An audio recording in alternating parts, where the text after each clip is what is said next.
Grace டபர்னக்கிள் apostolic search உள்ளான மனிதன் புதிய நாளுக்குள் அனுதின தியானம். ஞாயிற்றுக்கிழமை ஆனி மாதம் 21ஆம் தேதி 2026ஆம் ஆண்டு. இன்றைய தியான தலைப்பு வஞ்சிக்கிறவர்களை விட்டு விலகுங்கள். இன்றைய தியான வசனம் 1 தீமோத்தேயு 6ஆம் அதிகாரம் 11ஆம் வசனம். நீயோ தேவனுடைய மனுஷனே, இவைகளை விட்டோடி நீதியையும் தேவ பக்தியையும் விசுவாசத்தையும் அன்பையும் பொறுமையையும் சாந்த குணத்தையும் அடையும்படி நாடு. தியானம். ஏனெனில் அநேகர் வேறு விதமாய் நடக்கிறார்கள். அவர்கள் கிறிஸ்துவின் சிலுவைக்கு பகைஞர் என்று உங்களுக்கு அநேகந்தரம் சொன்னேன். இப்பொழுது கண்ணீரோடும் சொல்கிறேன் என்று கர்த்தராகிய இயேசு கிறிஸ்துவின் ஊழியக்காரனாகிய பவுல் பிலிப்பி சபையில் உள்ள விசுவாசிகளுக்கு கூறியிருப்பதை பிலிப்பியர் 3ஆம் அதிகாரம் 18ஆம் வசனத்தில் வாசிக்கலாம்.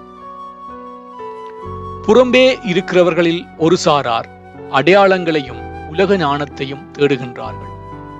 இவர்கள் தங்கள் ஆத்துமாவை கெடுத்துக் கொள்ளும்படி கிறிஸ்துவை எதிர்த்து நிற்கிறவர்கள். எனவே சிலுவையை பற்றிய உபதேசம் கெட்டுப்போகிறவர்களுக்கு பைத்தியமாக இருக்கின்றது. இவர்கள் தங்களுக்கு தெரியாதவைகளை தூஷித்து புத்தியில்லாத மிருகங்களைப் போல சுவாபப்படி தங்களுக்கு தெரிந்திருக்கிறவைகளினாலே தங்களை கெடுத்துக் கொள்கின்றார்கள். வேற்றுமையான உபதேசங்களை கொண்டவர்கள், கெட்ட சிந்தை உள்ளவர்களும் சத்தியமில்லாதவர்களும் தேவ பக்தியை ஆதாய தொழிலென்று எண்ணுகிறவர்களுமாய் இருக்கின்றார்கள். இவர்கள் சுயலாபத்தை நாடுகின்றவர்கள். மேலும் வேறு விதமாய் சிந்திக்கின்றவர்கள் கிறிஸ்துவின் நாமத்தை சொல்லிக்கொண்டு சத்திய வேதம் பாவம் என்று கூறும் அசுத்தங்களை வாழ்வில் சட்டமாக்கிக் கொள்கின்றார்கள். தீமையை நன்மையை என்று கூறிக்கொண்டு துணிகரமாக பாவத்தை குறித்து மேன்மை பாராட்டுகின்றவர்கள். அவர்களுடைய முடிவு அழிவு. அவருடைய தேவன் வயிறு, அவர்களுடைய மகிமை அவருடைய இலச்சை என்று பரிசுத்த வேதாகமம் கூறுகின்றது. வஞ்சிக்கின்ற போதனைகளை போதிக்கிறவர்களுடைய இலக்கு கிறிஸ்து அல்ல. இவர்கள் நித்திய ஜீவனை குறித்து சிந்திப்பதில்லை.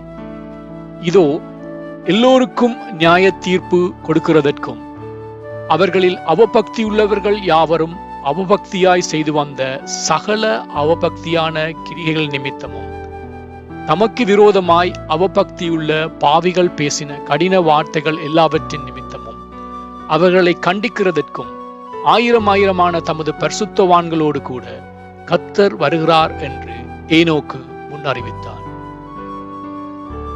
ஜெபம் செய்வோம். பரலோக தேவனே, ஆரோக்கியமான வசனங்களையும் தேவ பக்திக்கேற்ற உபதேசங்களையும் நான் கைக்கொள்ளவும் வேற்றுமையான உபதேசங்களை விட்டு விலகவும் தேவ ஞானத்தை தந்து வழிநடத்துவீராக. இரட்சகர் இயேசு வழியாக ஜெபிக்கின்றேன். ஆமென். மாலை வாசகம் 1 கொரிந்தியர் 1ஆம் அதிகாரம் 18ஆம் வசனம்.